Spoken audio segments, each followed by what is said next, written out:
Le système urinaire se compose de 2 reins, 2 uretères, de la vessie et de l'urètre. Les reins sont chargés d'éliminer les déchets présents dans le sang grâce à la formation de l'urine. L'urine chemine ensuite à travers des canaux, les uretères, pour être stockée dans la vessie. Elle sera ensuite éliminée du corps par l'intermédiaire de l'urètre. La vessie est un organe creux qui peut augmenter ou rétrécir de volume en fonction de la quantité d'urine à stocker. Comme tous les organes du système urinaire, la vessie peut être touchée par le cancer, c'est-à-dire une croissance anarchique de cellules anormales. La paroi de la vessie comporte plusieurs couches de tissu. Le cancer de la vessie dépend du type de cellule et de la couche de tissu touchée. Il existe 3 types de cancer de la vessie. Le cancer de la vessie à cellules transitionnelles. Ce type de cancer prend sa source dans les cellules transitionnelles. Ces cellules forment la couche profonde de la vessie et lui permettent de s'étirer lorsqu'elle est pleine et de reprendre sa forme initiale lorsqu'elle est vidée. Il s'agit du type de cancer de la vessie le plus fréquemment observé. Le cancer de la vessie à cellules squameuses.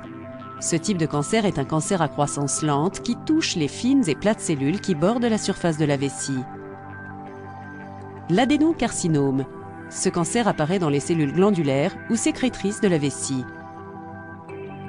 Les symptômes du cancer de la vessie comprennent du sang dans les urines, des mictions fréquentes ou des envies d'uriner ne produisant aucune émission d'urine, une douleur au cours de la miction.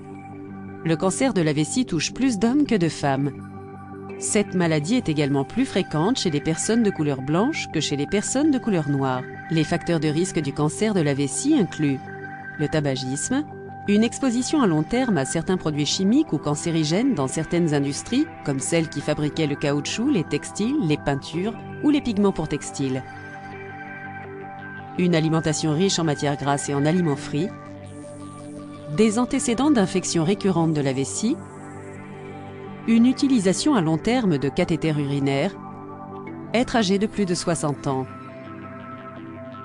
Si la présence de ce cancer est suspectée, on établira un diagnostic à l'issue d'une cystoscopie, examen par imagerie médicale au cours duquel un tube doté d'une lentille est introduit dans la vessie par l'urètre, une analyse d'urine comprenant une cytologie, examen de biologie permettant d'analyser l'urine et de rechercher la présence éventuelle de bactéries et de cellules cancéreuses. On peut également réaliser une biopsie, prélèvement de cellules vésicales pour examen au microscope, et à l'imagerie médicale comme l'IRM, le scanner et l'UIV, urographie intraveineuse, qui donnent une image détaillée de l'appareil urinaire. Le traitement et le pronostic dépendent du stade et du grade du cancer, ainsi que de la localisation de la tumeur.